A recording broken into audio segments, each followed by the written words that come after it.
자, 오늘은 빌립보서 3장 10절에서 14절까지의 말씀, 특별히 바울의 입을 통해서 주님께서 부활을 소망하며 살아가는 그리스도인들의 믿음은 어떠해야 되는가, 그걸 우리에게 알려주시는데, 먼저 11절에 보니까 바울이 이런 고백을 합니다. 부활에 이르려고 한다. 부활에 이르려고 한다. 이 말을 바꿔 얘기하면 부활에 집중하는 인생을 살겠다. 부활을 인생 최고의 목표로 삼겠다. 부활이 내 인생의 최종 목적지다. 이런 의미죠. 바울의 이런 어떤 부활을 향한 간절한 소망을 그가 고린도전서 15장 19절에서 이렇게 말하고 있는데, 만일 그리스도 안에서 우리가 바라는 것이 다만 이 세상의 삶뿐이면, 한마디로 얘기하면 죽는 거로 끝난다고 한다면, 죽음 이외에 아무것도 없고 죽는 것으로 끝난다고 한다면, 그 다음에 모든 사람 가운데 우리가 더욱 불쌍한 자다. 자, 만일 그리스도 안에서 우리가 바라는 것이 다만 이 세상의 삶뿐이면, 이거에 관해서 한번 나누어 보죠. 먼저 질문부터 합니다.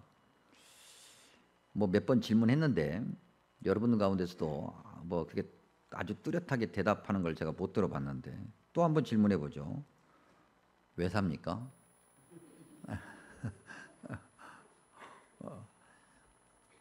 여러분의 인생의 가치가 뭡니까?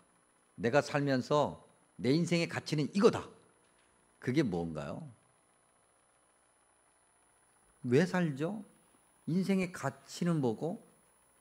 인생의 어떻게 보면은 목적? 어떤 인생의 도착 지점, 우리가 원하든 원하지 않든 시간이 흘러가면서 우리가 이제 삶을 살아가게 되는데, 그리고 우리도 세월의 흐름을 막을 수가 없어서 거기에 맞게 흘러가는데, 그러면 언젠가 그 끝이 있잖아요.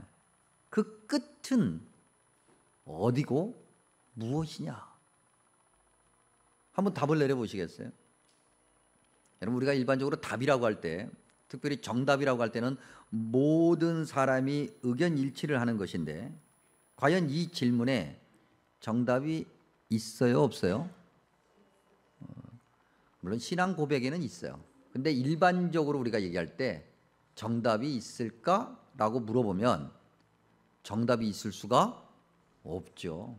왜냐하면 삶이 다양하니까, 삶의 자리가 다양하니까, 시대, 문화, 관습, 자기 자신의 어떤 삶의 자리, 이것이 너무 다양해서 정답을 내린다고 하는 것은 사실은 불가능한 거예요.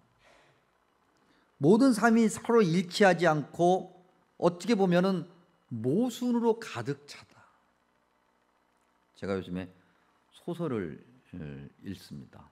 대신방 때문에 바쁘긴 한데, 그럼에도 성경도 읽어야 되고 소설도 읽어야 되고 아주 눈을 혹사시키고 있는데, 소설 중에 양귀자라고 하는 분이 있습니다. 아주 소설도 잘 쓰시고 필력도 아주 좋으신 분으로 제가 알고 있습니다. 저는 이쪽에 전문가는 아닌데, 어쨌든 이분이 모순이라는 소설을 썼습니다. 지난번에는 연남동 빙굴빙굴 빨래방, 오늘은 모순. 이 책은 사달라고 해도 안 사줍니다. 지난번에 그 책 사드린 분이 몇 분 계시기 때문에 이 책은 사드릴 돈이 없어. 그래서 못 사드립니다. 근데 이 책에 가면 간단하게 요약하면, 쌍둥이가, 혹시 읽어보신 분 계시겠습니다만, 제가 소설의 어떤 작가의 의도 이런 것들을 내려놓고 그냥 저 혼자 느낀 거예요. 하면 쌍둥이가 있는데 자매예요. 그런데 한 사람은 삶이 너무 힘들어. 근데 또 한 사람은 삶이 너무 완벽해요. 우리가 흔히 얘기하는 부러워하는 그런 걸 다 가지고 있어. 자식들도 잘 됐고, 그다음에 돈도 많이 벌고, 삶이 윤택하고. 그런데 서로가 서로의 인생을 부러워해요. 너무 가난한 사람은 너무 부한 인생을 부러워하고, 너무 부한 인생은 그 가난한 인생을 부러워해요. 이게 어떻게 된 건가? 가난한 인생은 너무나도 삶이 치열한 거예요. 근데 부한 인생은 삶이 너무 무미건조한 거죠. 변화가 없어요. 뭔가 역동적이지 않아. 그저 그냥 평탄한, 아무 변화도 없어요. 너무나도 이제 좀 슬픈 얘기인데 그 평탄한 인생을 살아가는 누구나 다 부러워하고 누구나 다 생각하기를 행복할 것 같은 그러한 분이 이 소설 안에서는 자살을 합니다. 참 많은 생각을 하게 해요. 인생에 답이 없다. 서로가 충돌한다. 뭔가 일정하지 않고 뭔가 정말 정답이라고 얘기할 만한 것을 찾을 수가 없다. 특별히 오늘 저와 여러분이 살고 있는 이 시대 말입니다. 지금 2024년 이 3월 이제 4월로 넘어가는 이 시대에 오늘 저와 여러분이 살고 있는 이 사회는 어떤 사회인가 우리가 질문해 보면 그냥 큰 소리만 치는 시대잖아요. 정답이 없는 시대잖아요. 다 내 말 들으라고 얘기하잖아요. 네가 내 말을 들어야 돼 라고 이야기할 때 내 말을 들어야 되는 그 사람도 나를 향해서 네가 내 말을 들어야 된다라고 이야기하는 이런 시대에 각각의 가치를 가지고 그것이 최고라고 그렇게 우기면서 살아가는 이 시대, 심지어는 부모와 자식 간에도 자식들이 자기가 생각하는 것을 가지고 부모에게 끊임없이 우기고 부모도 그렇게 자녀들에게 이야기하는 이 시대에 인생의 가치는 무엇인가?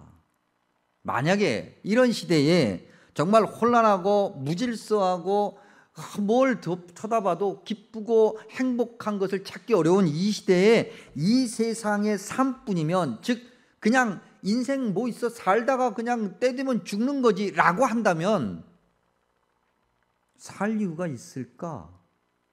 살 이유가 있을까? 지난 주간에 저는 26세 젊은 청년의 장례식장에 다녀왔습니다. 너무나도 가슴이 아픈, 왜 그가 이런 일을 겪어야 되는가? 그것도 목사님 아들인데 너무나도 가슴이 아프고 뭐 답을 내릴 수가 없어요. 이렇다고 저렇다고 함부로 그 누구의 인생에 그렇게 답이라고 이야기할 수가 없더란 말이에요. 모든 사람 가운데 우리가 더욱 불쌍한 자이리라. 뒤집어 보면 이렇게 서로 일치하는 답을 내지 못하는 그런 삶, 각자의 목소리만 막 외장을 치는 이런 삶, 이런 시대에 부활의 소망을 가지고 그런 영생의 확신을 가지고 살아가는 사람이 불쌍한 자가 아니라 가장 행복한 자다. 어떻게 보면 우리가 그렇게 얘기하지 않습니까? 우리가 살아가는 이 세상을 우리가 뭐라고 표현합니까? 이놈의 지겨운 인생, 그렇게 얘기하잖아요. 그 이놈의 지겨운 인생, 거기서 정답을 찾는다고 한다면 사람에게서 찾을 수 있는 것이 아니라 하나님 말씀 안에서 찾을 수 있고 예수 그리스도 십자가 은혜에서 찾을 수 있고 그분이 우리를 위해서 지신 그 십자가 은혜에 담겨 있는 부활 영생의 답이 있더라. 바울은 이걸 너무나도 잘 알고 있었고 그래서 그는 부활에 이르려고 애쓰죠. 오늘 이 말씀을 들으면서 저와 여러분도 과연 그런가? 우리가 저와 여러분이 다 예수님을 믿는 사람이고 그리스도인인데 우리가 지금 그런 삶을 살아가고 있고 부활을 최고의 가치로 삼고 살아가고 있는가 질문해 봐야 되지 않겠습니까?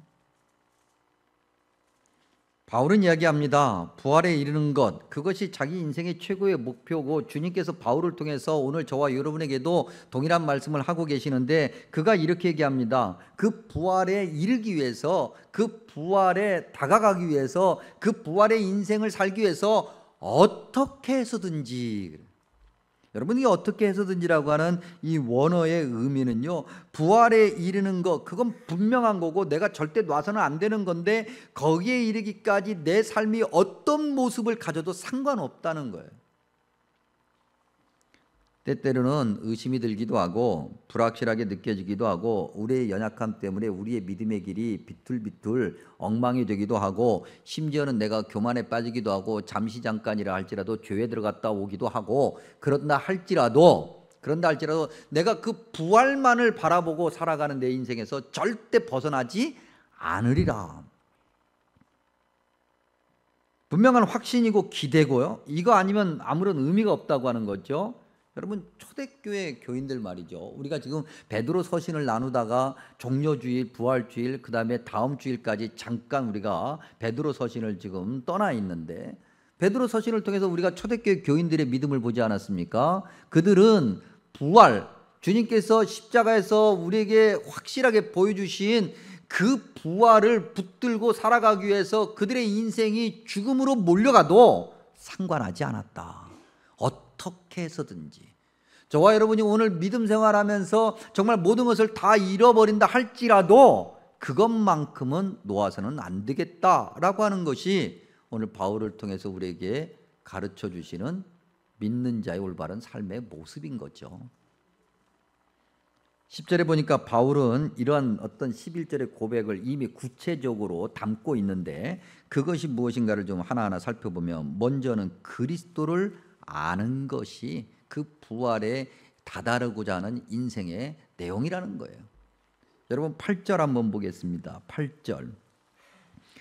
모든 것을 해로 여김은 내 주 그리스도 예수를 아는 지식이 가장 고상하기 때문이라 내가 그를 위하여 모든 것을 잃어버리고 배설물로 여김은 그리스도를 얻는 거다. 예수님을 안다는 것은 그런 거죠. 예수님을 최고로 삼고 다른 모든 것은 다 잃어버려도 상관없다는 거예요. 그것이 무엇이든, 심지어는 내 건강이라 할지라도 내가 평생 허리 휘어가면서 모아놨던 내 재산이라 할지라도 예수님을 아는 것 때문에 걸림돌이 된다면 그런 거 다 버려도 상관없다고 하는 거예요. 어떻게 해서든지. 부활의 권능을 아는 것이라고 말하고 있습니다. 부활의 권능을 안다. 여러분, 부활이라고 하는 것은 인생 중간에서 확인되는 것이 아니라 인생 끝자락에서 확인되는 거잖아요. 물론 우리가 부활의 믿음을 가지고 살아가는 거지만 부활을 우리가 물리적으로 확인하고 확실하게 만지는 것은 인생 끝자락에서 확인되는 거예요. 그러니 그 인생 끝자락까지 우리는 끊임없이 부활을 사모하는 자로 살아가야 되는 거죠. 그 살아가는 인생 여정을 오늘 성경에서는 권능이라 말하는 거예요. 그러면 성경에서 권능, 권세, 권력 뭐 이런 것을 표현할 때 다 그런 건 아니지만 보편적으로 크게 두 가지 단어로 설명을 합니다. 하나는 디나미스고요, 하나는 엑수시아예요. 그 엑수시아라고 하는 것은 어떤 그야말로 권력, 세상의 권력 같은 거예요. 물론 하나님이 주셨다라고 하는 뜻을 가지고 있어요. 그렇기 때문에 그 권력이 하나님이 주시는 그 의미를 잘 살려서 그 권력의 본분을 다해야 되는 거예요. 근데 그 세상의 권력이라는 것이 하나님이 주신 뜻대로 살아가는가? 그렇지 않잖아요. 자기를 과시하려고 하죠. 그런데 그 권력이라는 것이 영원합니까? 아니면 끝이 있습니까? 결국 끝이 있어요. 그 권력의 끝은 너무나도 슬픈 거예요. 비참한 거예요.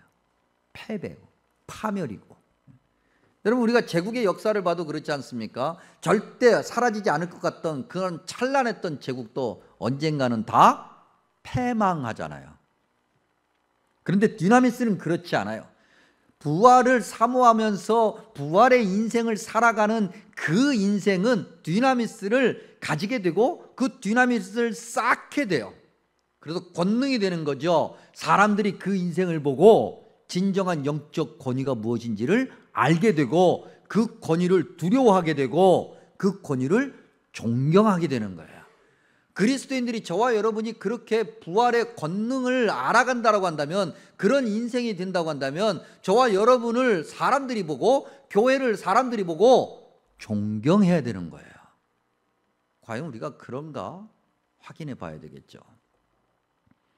그리고 또 보니 고난에 참여하는 것이다 그랬습니다. 여러분, 이 참여라는 단어, 교제, 사귐 뭐라고 번역이 되든 이것이 코이노니아라고 하는 거거든요.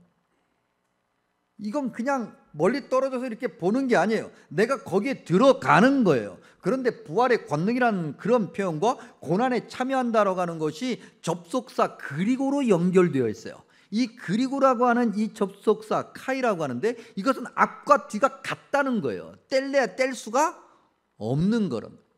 바꿔 얘기하면 부활의 권능을 쌓아가는 자는 고난을 기꺼이 감당하며 고난에 참여하는 자다, 그런 의미예요. 즉 고난이 없으면 부활도 없는 거예요. 근데 여러분, 성경에 고난이라는 단어를 마주할 때마다 우리는 늘 살펴봐요. 오늘 우리가 그냥 그런 고난이 있느냐는 거죠. 여러분, 우리가 그런 고난이 있어요? 그런 고난이 있어요, 여러분? 우리가 예수님을 믿는다고 무슨 고난을 겪고 있어요? 좀 뭐 손해 정도, 불편함 정도, 뭐 이런 거지, 이런 거. 근데 그것조차도 우리는 하지 않으려고 하잖아요. 그런 것조차도 하지 않으려고요. 그저 그냥 신앙생활을 너무 편하게 하려고 그래요. 또 얘기해야 돼, 또 얘기해야 돼. 예배 참석하라고 그래도 안 해. 막 다 어딜 또 다 뭐, 5대 가요? 도대체 5대 가는 거예요. 주일에 5대를 가세요, 5대. 예? 5대 가요. 오늘 또 예배 끝나고 나면 또 5대 가겠지. 또 맛있는 거 먹겠지. 배탈 나겠지. 5대 가요, 5대 가. 성가대원들 5대 가요. 5대 가요. 조수현 집사님 5대 가요.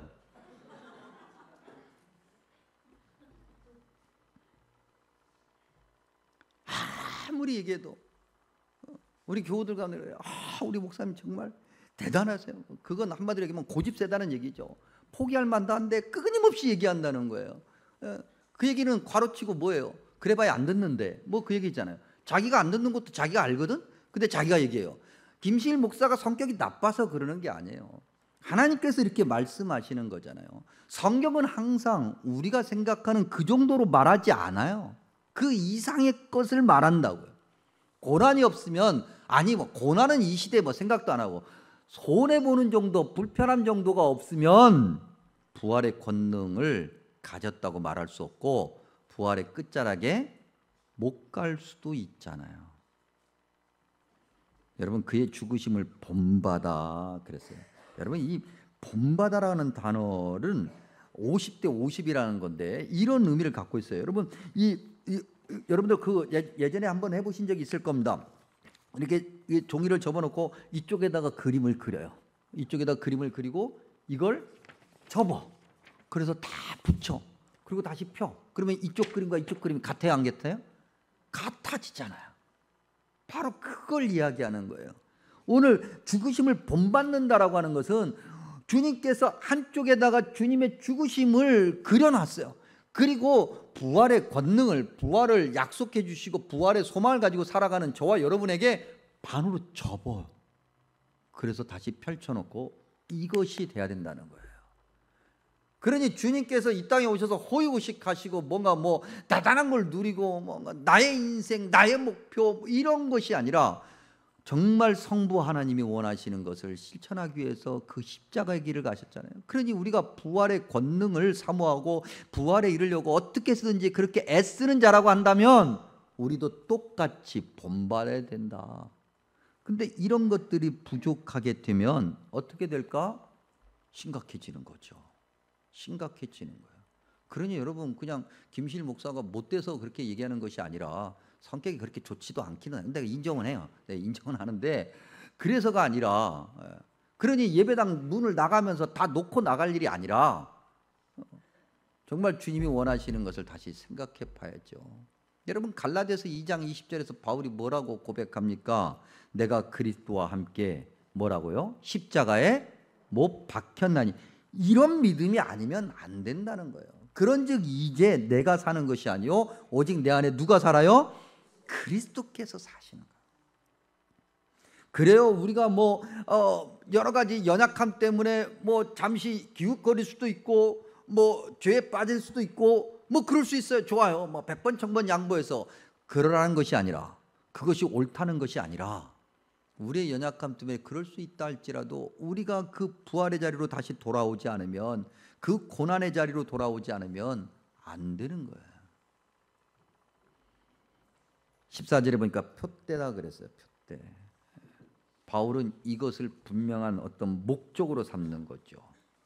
놓지 않겠다는 거잖아요. 절대 거기에서 시선을 다른 데로 돌리지 않겠다고 하는 거잖아요. 우리가 연약해서 몸이 가더라도 내 눈만큼은 정확하게 목표를 바라보겠다는 것 아니잖아요. 그런 고백이잖아요.